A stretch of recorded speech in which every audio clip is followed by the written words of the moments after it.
Now we're going to pivot from policy to platform and from the why to the how. I'd like to welcome back Rick Seemann, our VP of Product here at Sonar, as we move into our next session. This session is all about the reality of the ISP space today, multiple tools, fragmented systems, and the growing need to integrate everything from field ops to finance to customer experience. Rick and I are going to go ahead and walk through kind of, how you as an operator can build an ecosystem that doesn't just fit together, it scales together. Let's dive in. Awesome. Thank you, Steph. It's a pleasure to speak today about the evolving integration ecosystem within the broadband space. As the industry rapidly advances in the face of modern demands, operators face a critical challenge. How do you unify a variety of operational systems into cohesive, agile, and future-proof broadband stacks? At Sonar, we've been working very closely with providers, partners, and public stakeholders to deliver a connected ecosystem that can adapt, scale, and thrive in the long term. Steph joining this year to lead our partnership initiatives is a recent example of how Sonar continues to invest in this area. Thank you so much for joining, Steph. I'm excited to discuss this important topic. Yeah, absolutely. And, we're at the biggest challenge that broadband operators face when it comes to building, a future ready tech stack. Dive into kind of, what those biggest challenges are if you can, Rick. Sure, absolutely. So earlier we were talking about this reality that you kind of wake up in one day where you have these fragmented, siloed systems, right? When your systems aren't talking to each other, you will be limited as to how quickly you can scale. So I think that's kind of your first huge mount that you have to climb. And then as time goes on, I think you really have to keep an eye out for deprecation of legacy offerings. And you got to keep this in mind as well as you're building your stack. So you don't want to invest in integrating a system into your tech stack only to find that it's being phased out without a clear path forward, right? And also there are external factors, going back to, Gary's fantastic keynote there. You have external factors like regulatory requirements, and oftentimes it can feel like, you're making all of these plans and building your wall brick by brick, and then the floor starts moving underneath you. Mm-hmm. And it feels like really all you can do is try and react. So, that's always a wild card as well. Not so much on the systems themselves, but let's be realistic. That can absolutely change the way you approach your planning and look at solving for these solutions. Yeah, so dive in a little bit to some of the strategies that can help win in the face of these challenges. For sure. So I would say when it comes to kind of your ethos or your mindset around platform selection, table stakes. Make sure that you're seeking platforms that are built with an open, well-documented API. Ask questions like, how do you handle change over time? So do you commonly deprecate old endpoints, or do you take a more thoughtful, forward-facing approach? So for example, at Sonar, we take this extremely seriously. We have an incredibly comprehensive, API coverage, and we really evangelize for our customers to make use of it. So it's something that we take very seriously about, making changes that are forward-looking. Last thing we want to do is, retire an old endpoint that might still be in use just because we want to improve upon it. So rather than doing that, we will generally kind of, put something into a legacy state, make it available, and then maybe introduce a parallel concept that allows us to expand and move forward. And then over time, if you want to kind of move from that legacy paradigm over to the new one, you have the option to do so. So that's definitely I think a great line of questioning that you can take to just understand what you're getting into with your vendors. Another great opportunity is to look for places where you can kind of close the gap between adjacent solutions. So where you have functionality that's complementary, how can you bring those things closer together? I think a really good practical example of what we've done here at Sonar is Sonar Pay, right? So you've got billing and you've got payments. Obviously, those are very, very closely related. However, if you're handling those with two different vendors, you can run into scenarios where that intersection between the two, if there's a problem, it can happen where vendor A points at vendor B, and vendor B points at vendor A, and you kind of end up in a stalemate. And at the end of the day, you as the customer lose. So if you have an opportunity to kind of close that gap, or in the case of like Sonar Pay, eliminate it altogether, it's a really powerful way to just kind of future proof and make sure that you kind of stack the deck in your favor. Additionally, definitely, and this kind of actually goes back, I think I saw a question in the comments around access to data and that sort of thing. You should be seeking platforms that provide full access to your data. Obviously, something like Sonar, it has a huge surface area, and then the longer you use a platform, the more data that accrues. So data is super powerful. It's central to any business, and you want to make sure that on these platforms you have access to that data. And then, tying back to the keynote again, if you're involved with programs like BEAD, or frankly even private funding, it's incredible how much reporting requirements come along with really any of these scenarios. So that's when I think the practical need to have access to your data, comprehensively and through different lenses becomes really, really critical. So again, tying back, a quick example to one thing we've done at Sonar over the last few months is we came out with our Data Connect platform, and that really was the idea of democratizing access to your data. There's platform native data, like in the case of Sonar, but you may need to use that in different ways. So allowing you to connect in and read that data through your own business intelligence platform, what you're familiar with, and also a BI platform that you can maybe take that platform data and then bring external data in is, again, a very powerful thing to do. So I would say definitely make sure whatever your platform you're aligning with, that you do have access to your data and understand how that works. And then finally, I would say seek out platforms that are familiar with your industry, with your geography. So generalized kind of industry agnostic platforms may not offer as much help to you when it comes to achieving broadband specific compliance requirements, right? Mm. And also another thing I would say is, platforms that are based out of your operating jurisdiction just may not deliver solutions that meet your needs when it comes to general compliance or even reporting standards. Got it. Yeah. So how are we tackling that in practice? How is Sonar actively overcoming this challenge today? Yeah, so there's a few things like I mentioned. We really do take an API first architecture approach, and we also maintain a comprehensive library of webhooks. So again, this is kind of table stakes when it comes to integration, right? This allows for robust integration to be possible right out of the box. But we also, as you're well aware, Steph, our carefully curated partner ecosystem really ensures that native integrations are with reputable and well-aligned vendors. Uh, at the end of the day, I think this is a really important thing. If you've aligned to a vendor, especially a platform that's central to your business, obviously you've done so because you're in alignment with their ethos, their approach, like I talked about, kind of forward thinking and all that good stuff.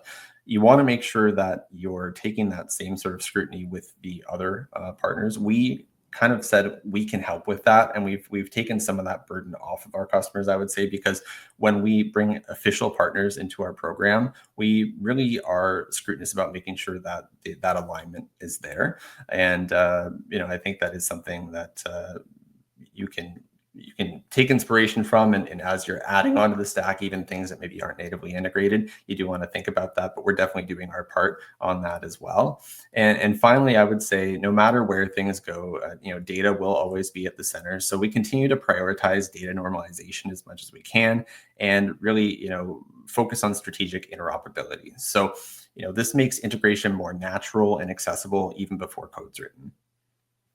Got it. Okay. So let's give us some insight into how Sonar tackles its integration roadmap, and how our customers play a part in that process, because I think that's going to help them kind of wrap a bow around some of this. Sure. Yeah, absolutely. So, any customers that are in attendance right now, hopefully you are aware, but if you're not, in app at any time through the Resource Center, which is the little question mark button upper right hand corner of the screen within Sonar, hit that. hit roadmap, and you can see our latest version of our published roadmap at any given time. So when you look at that, you'll notice a couple of things from an organizational perspective.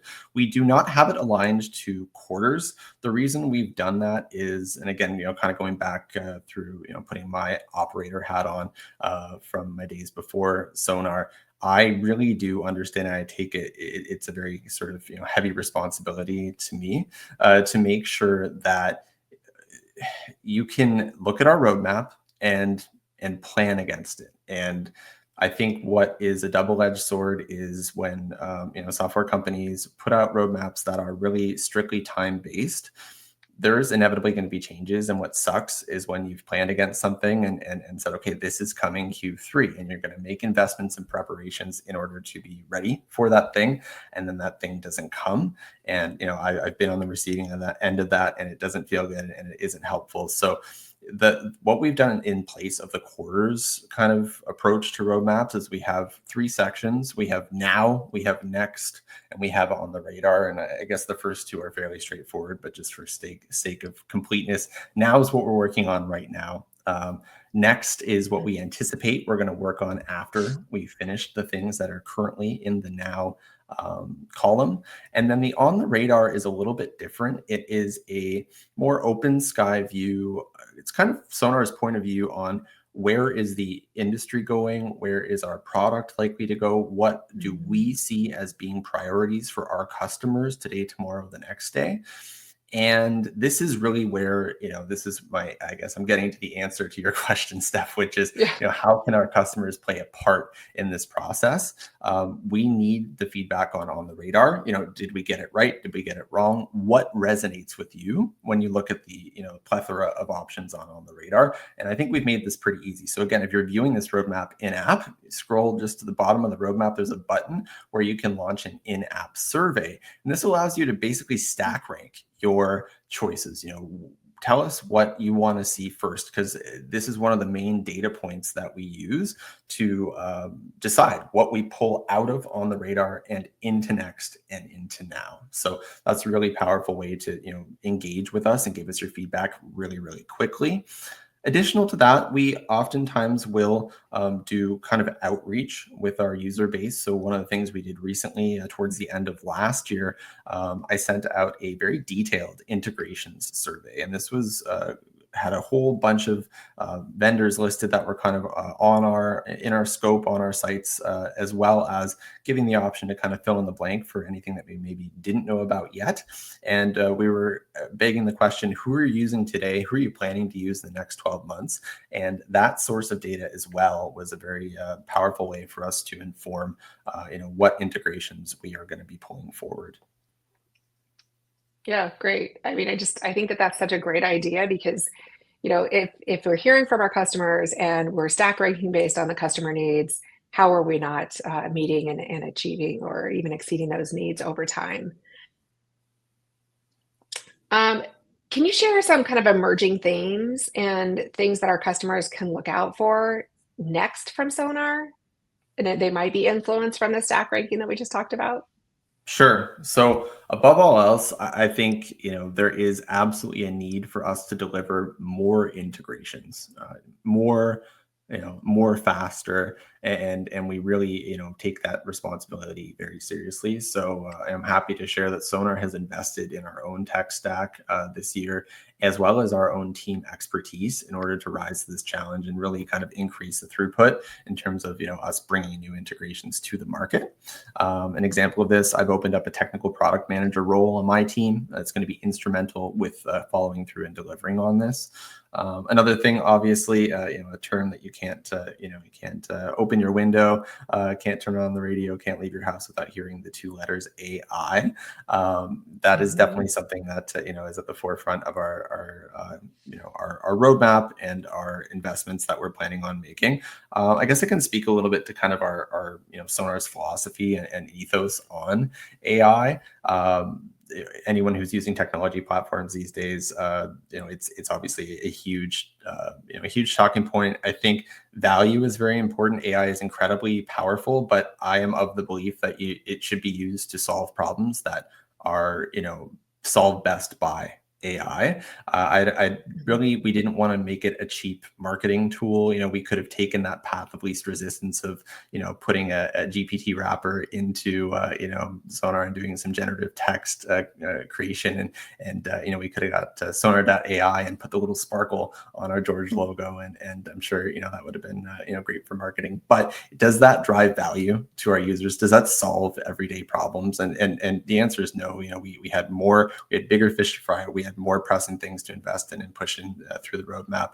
But that doesn't mean that we're not, thinking about AI and that there's not a tremendous amount of R&D happening right now. So I just, wanted to really put that out there. We're looking to solve, real world problems, things like, natural language input to be able to, again, going back to data, chat with your data and get, easier access to your data and create complex reporting lenses just by explaining what you're looking for. That's the kind of investment that we're pursuing, and I think that's going to solve much more meaningful problems for our customers.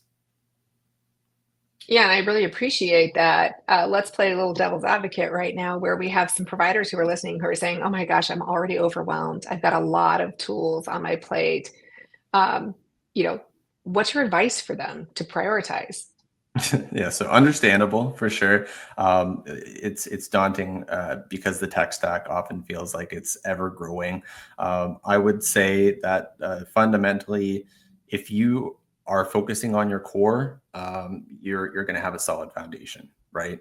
And if you kind of understand the philosophy of what your priorities are with your software vendors, and you apply that as things scale, then I think you're going to have a good North Star in that process. So, I've as an operator, I remember, bringing on new hires and kind of the lay of the land and telling people about Sonar and how it works.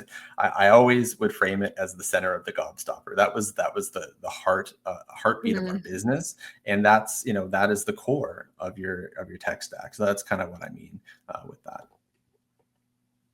Got it. Okay. Um, and if we're going to kind of sum up Sonar's role in the ecosystem shift, what would you say? I would say, we're not just another system in your stack. I really think genuinely, when you see where an OSS BSS is positioned in the stack, we are the infrastructure for your infrastructure, right? And back to the North Star analogy, we want to be the North Star for your operational stack. I mean, if we Mhm. are doing our job right, this frees you up so you can focus on building your network, on connecting your communities, and staying ahead. Got it. Got it. We're going to pivot really quick. We had some really great questions coming through the comments section, and they were really around like data accessibility in our platform. They were hearing you talk a little bit about Data Connect, and they're not really sure how that works. So, if you can tell us a little bit more about that premium feature, Data Connect, I think that would solve at least some of the questions that are coming in. Yeah, absolutely. And I'm thrilled to talk about that in some greater details. So, for those that are familiar with our system, we have an embedded reporting business intelligence functionality that gives you in app reports. There is a library of standardized reports that we offer with different filters, and you can export and you can schedule delivery. And as well, if you know what you're doing, you can build some pretty powerful custom reports within Sonar as well. So that is available to all users, and that up until recently was kind of the extent of how you would interact with your data with Sonar. And like I said, if you're using Sonar to its full extent, it's tons of surface area, and over time, cumulatively, you end up with just gluts of data, right? So that in itself is very powerful. However, there are a couple of situations where you kind of feel the limitations of that. So I think the best example of that is as much as Sonar is the center of the gobstopper, it's inevitable you're going to have other systems in your tech stack, and they are going to have their own data warehouses essentially. Mhm. And there's these intersectional situations where you need to take data from Sonar and data from system A and data from system B and system C and bring them all together and have this comprehensive report through a single lens. up until the introduction of Data Connect, what this would look like is you would maybe build a custom report or leverage an existing canned report in Sonar that has the Sonar data, and you would pull that out, and then you would do a similar exercise in System A and System B and System C, and you would then manually splice those together. And these things are getting a little bit easier these days. You don't have to be an Excel guru to set up pivot tables. You could chuck all that into ChatGPT and say, hey, do it for me, and maybe Right. you can end up with it with a little bit less work. But the reality is it's still a pain in the butt. You're still manually pulling these kind of snapshots in time of data from all your different disparate systems, and you have to do what I just described every single time you want to pull that lens. So what does Data Connect do that improves on that process? If you have your own business intelligence platform, so things like Looker, Power BI, Tableau, etc., and you're already using that, or if you haven't yet graduated to that point, you if you make that investment and you have that tool and you have staff within your organization that know how to use it, it's very powerful, because what that allows you to do is have a centralized console, if you will, to access your data. And Data Connect allows you to take that third-party BI tool, Power BI, whatever, and you connect it directly in to read live the data that is in Sonar's Snowflake data warehouse. So, real simply, if the yardstick that people generally have from reporting is when they're using the embedded reporting within Sonar, right? So, to put it quite simply, any of the data fields that you can report on in Sonar using our native reporting, you can also have read access to via Data Connect in your own Power BI. So what's where that really pushes that whole concept forward is it's not these snapshots in time. It's it's live data. Once you build your dashboards and your reports in your BI, you can run those whenever you need to. You could schedule them or you could just run them live, but it really fast tracks your access to that data. And again, it gives you the ability to have that single pane of glass across all of your different ecosystems and data warehouses in your business. Oh, that's fascinating. It just opens up a whole new world for customers for data analysis. Thank you so much for going into detail on that. Um, Absolutely.